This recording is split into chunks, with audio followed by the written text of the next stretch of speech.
这期視頻帶來小米17 Ultra 徠卡版量產版的開箱啊！這一次開箱呢也是16+512G 的版本啊！我已經把這個外邊的這個塑料膜撕掉了，外面是這個小米和徠卡的這個可樂標。雖然你們已經看過了幾遍甚至幾十遍的開箱，我也希望你們和我一樣，像第一次看到這部手機一樣的這種驚喜感，好嗎？假裝有一種驚喜感。OK。這個是只有徠卡版有的這個一個卡片的卡片。手機本體我們先拿到一邊，裡邊有磁吸保護殼，它也是和普通版的這個 Ultra 有一些不太一樣，質感也會更好。還有這個卡針啊，我們先放到裡邊。而且這一次也是給了一個鏡頭的保護殼在裡邊，而且注意啊，不只有鏡頭保護殼，還有一個鏡頭的清潔布。特別有意思的是，它的這個包裝是採用紙質的這種包装。那麼這也是贈送了一條手繩啊，這個就是我們在平時我拿相機的時候也會帶一個類似一個東西啊，就是防止它意外跌落鏡頭蓋。反正我覺得這個鏡頭蓋來說，可能它比較能凸顯出啊，我是一台這個小米17 Ultra 徠卡版，也是一個金属質感的這個鏡頭蓋啊，这都是在這個和普通版有500塊錢差距的這麼一個配件在裡邊啊。當然裡邊還有充電套裝啊，這個也是一個100瓦的一個充電頭。我先把這個鏡頭蓋蓋上。有點緊，但是套上還好。但是注意啊，這個鏡頭保護殼呢，它並不是全包的，它你可以看到底下呢它是裸露出来的，放在这個側邊的，大概就是這個樣子，放在手上這樣。這個鏡頭蓋它不是擰上的，它是需要你扣上去就可以了。但是你擰的話，能感受到這個手機的這個震動的。我覺得其實下一代如果說能夠在這個鏡頭蓋上帶來類似於磁吸的這種功能，比如說當識別到這個手機被扣上的這樣的一個狀態的下呢，就是不管我怎麼旋轉這個後邊這個大師變焦環呢，它都不會打開。現在來說，我每次我滑動的話，它還是能感应到我在滑动它，並且會打開它。好了，大家可以看到左邊是小米17 Ultra， 右邊呢是小米17 Pro Max。那麼我們從正面的外觀其實可以看到，兩台手機其實在屏幕方面的矮角的這種設計來看，基本上是可以說是一模一樣。如果說我把這個右邊塗成黑色的話，你們可能很難分清哪台手機啊。我再把音量鍵再拿掉，你們很難分清的就是哪台是 Ultra， 哪台是 Pro Max。它的这個整個手機的這個信號斷帶的這些設計上面的細節來看，兩台手機也是一模一樣的。而且兩台手機 Pro Max 以及這個 Ultra 的手機的這個屏幕的素質也是3500尼特的一個局部峰值亮度。那麼區別其實就在於一個是側邊，那麼它的這個音量鍵以及電源鍵的一個小小的一個區別。同時啊，背面的鏡頭模組也是它們最大的一個區別，不太一樣的地方。我覺得這個美醜方面的這個東西啊，一定是一個非常主觀的，所以說我也不發表我對於美醜方面的一個看法了。但是我覺得其實外觀上你們也能明顯看到，其實它更有這種相機的元素在這裡，对吧？除了徠卡標啊，非徠卡版的17 Ultra 呢，這邊是個 Ultra 的一個小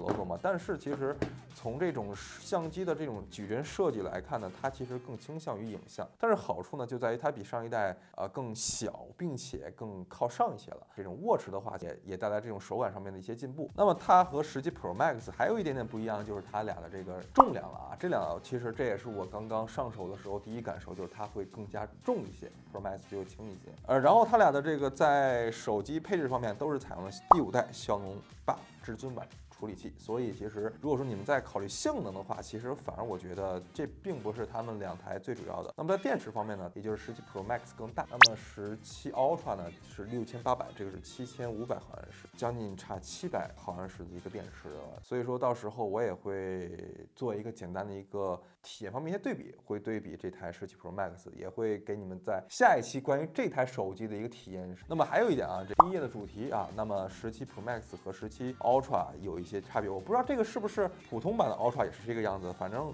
從目前來看呢，它是有一個特定的一個 Ultra 的一個主題在裡面，是一個暗黑色的，這也就是 Ultra 版帶來的一個觀感和體驗上面的一些小小差別。其實我們在日常體驗上其實是差不多的啊。這一次的這個影像方面啊，那麼我在元旦前一天呢，也是在門店簡单的和大家簡单的體驗了一下這台手機實況運鏡功能，還是蠻有意思的。當然這個功能它也其實也是增加了很多拍照方面的玩法，因為它畢竟還是主打影像的嘛。其實我也很好奇，就是啊，會不會接下來會將這個 Ultra 上面的一些大家可能比較喜歡的一些功能会下放到17 Pro Max 或者说17 Pro 系列上面啊。这个其實我也是很好奇的，因為其實有很多功能，我覺得其實更多還是在於軟件上面的一些這種功能啊。當然，那這一次在這個鏡頭方面的這個配置啊，一顆5000萬像素的英寸的主攝，還有一顆2億像素的長焦。那麼這個長焦呢，其實也是這一次 Ultra 系列獨有的一個功能啊，或者說獨有的一個硬件的配置，就是支持了75毫米到100毫米焦段的一個平滑過渡的光學變焦的一個配置。這也其實是這一台手機應該算是比較重頭戲的一部分的內容。哎，我還發現了一個不同的地方啊，就是拍照的時候這個界面有一些不太一樣。我給你們錄個屏，你們可以看一下啊，左邊是小米17 Ultra 的，右邊是小米17 Pro Max 的，就是界面的底下的這個數字以及它的這個界面的這個排布有一些不太一樣。能夠看到 Ultra 的這種界面看起來更加雅致一些，或者說更加專業一些啊。那它呢是通過長焦進行逐漸的這種平滑的這種光學的變焦過渡，像其他手機其實更多還是通過軟件算法。那麼好處呢，其實就是它的變焦的過程更加的順滑，同時呢，它也是採用了一個大底嘛，所以說也不會太犧牲這顆長焦鏡頭的拍照。因為其實大家也知道，這個在小米之前呢，索尼也是採用了類似的一個鏡頭的方案，但是它比索尼的這個長焦鏡頭呢也會更加的底更大一些啊。那當然，在索尼之前呢，那個美能達凱源相機在2000幾年我忘了啊，也是出了類似的一個相機啊。當然後邊也是被索尼收購了嘛，對吧？好，我們再回來這台手機上面啊，在我看來，我覺得這顆鏡頭長焦鏡頭它的意義，我覺得更在於在錄像的時候、錄視頻的時候，我能更加順滑且非常自然的進行長焦的一個拉遠或者拉近的一個過程。那麼這個也能帶來一個比較不太影響畫質和體驗的這麼一個過程的一個硬件的配置了啊，所以說到時候我也會重點的來體驗一下它的這個錄像方面啊。這個徠卡版也是帶來了這個大師變焦環啊，很多人說單手不太方便，那我覺得小米好在就是它沒有在這個側邊加入這個相機的快門鍵啊，很多手機廠也是加入這個快門鍵，目前來看可能用處真的不是太多。大師變焦環，我覺得其實它給你的更多還是在於所謂的精神價值，或者說它的給你帶來一些精神上面的一些體驗了，因為它確實是能滿足很多人，可能真的有很多人可能他一輩子沒有用過相機，但是他可以通過手機來體驗這個相機的功能。我們通過拆機也能了解到，這一次是通過硬件加軟件的一個算法帶來的嘛，所以說